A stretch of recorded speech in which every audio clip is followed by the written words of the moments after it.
রাসূল সাল্লাল্লাহু আলাইহি ওয়াসাল্লামের আখলাকের কিছু অংশ আমাদের জীবনে যোগ করতে পারলে অনেক সুন্দর হতো আমাদের সমাজটা।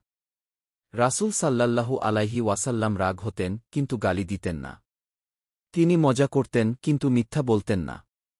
অকৃত্রিমভাবে সবার সাথে মিশতেন কিন্তু আত্মমর্যাদাহীন ছিলেন না। তিনি গম্ভীর থাকতেন তবে অহংকারী ছিলেন না। সবচেয়ে নরম মেজাজের ছিলেন তিনি। সবর ও ধৈর্যের ছিলেন প্রতীক। কিন্তু দিনের কোনো বিষয়ে ত্রুটি বা অবহেলাতে তিনিই হয়ে উঠতেন সবচেয়ে কঠোর।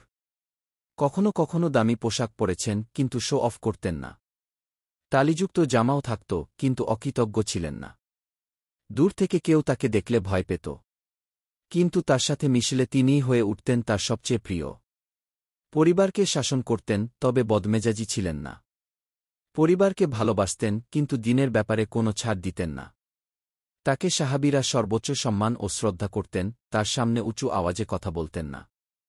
কিন্তু তার কাছেই নিজের সমস্যা কষ্ট অকপটে শেয়ারও করতে পারতেন।